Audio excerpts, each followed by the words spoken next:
DA Hochman should take a moment to reflect on what it might have been like to be in the same situation as the Menendez brothers, young, vulnerable, and trapped in an environment of relentless abuse with nowhere to turn. If he were a child facing such overwhelming fear and trauma, does he genuinely believe he would have had the courage, clarity, or even the opportunity to seek help? The truth is, it's impossible for anyone to fully understand what they would do in such a situation unless they've lived it themselves.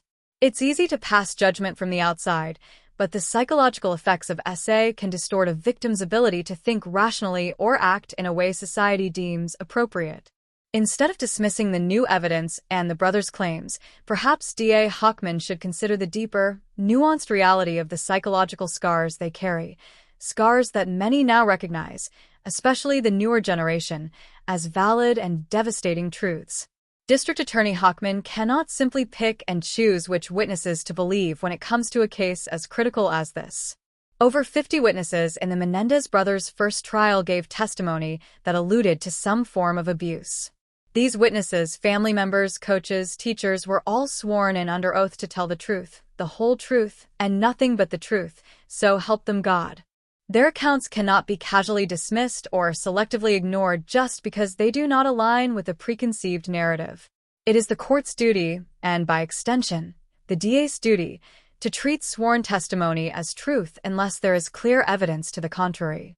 To discard such crucial testimony is not only irresponsible but also an insult to the justice system itself.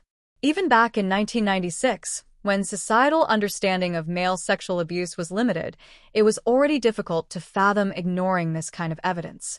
And now, nearly 3 decades later, we have moved far beyond that outdated disbelief. It's time for DA Hochman and others to face the truth. Men can be, and have been, victims of sexual abuse.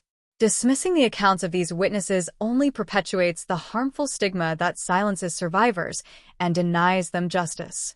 The reality is undeniable. It is time to acknowledge it and ensure that cases like this are handled with the fairness, compassion, and integrity they deserve.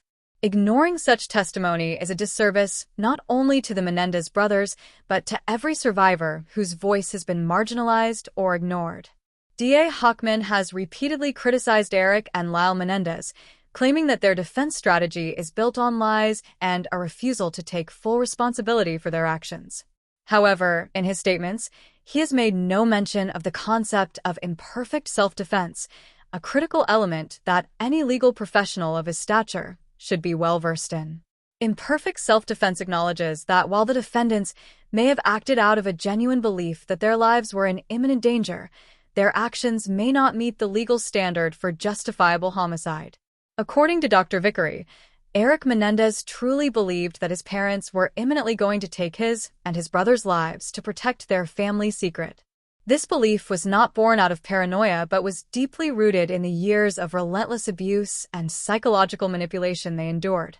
Eric's psyche was shaped by a constant state of fear and survival, where every moment felt like it could be his last. His actions, though tragic, were driven by the overwhelming trauma and terror instilled in him by his abusers. DA Hochman's failure to address this critical aspect of the case demonstrates a lack of understanding of the psychological dynamics at play and undermines the very foundation of justice in this case. DA Hochman's refusal to acknowledge the concept of imperfect self-defense is not only negligent, but also emblematic of a larger issue that plagued the Menendez trials. Neither he nor the prosecution team during the original trials wanted to admit the profound psychological dynamics at play in Eric and Lyle Menendez's actions. But let's not ignore the context of the time. The Rodney King case, which had sparked outrage after the acquittal of the officers involved, left Los Angeles in chaos. The city was reeling from the riots, and public trust in the justice system was at an all-time low. Shortly after, the O.J. Simpson trial further polarized public opinion, exposing deep racial and systemic divides. These high-profile cases created immense pressure on the DA's office to secure convictions and restore public confidence in the legal system. Another factor disturbing to the family is the fact that DA Hochman met with over 20 members of the Menendez extended family earlier this year to discuss the case of Eric and Lyle Menendez. Many family members had to fly in from out of state. The meeting was described as an informal, off-the-record discussion, during which the families shared their perspectives on the brothers' personal growth during their 35 years in prison and their hopes for a potential resentencing. While DA Hochman called the meeting productive, some family members expressed dissatisfaction. A cousin of the brothers, Tamara Goodell, accused Hochman of being hostile, dismissive, and patronizing during the meeting. This further shows that DA Hochman came in with prejudice and an already biased decision.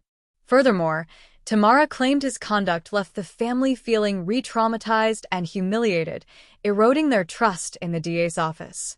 The family had hoped the meeting would bring them closer to reuniting with Eric and Lyle, but the tone of the interaction reportedly left them feeling disregarded. The family continues to advocate for the brothers' release, emphasizing their rehabilitation and the alleged abuse they endured as children.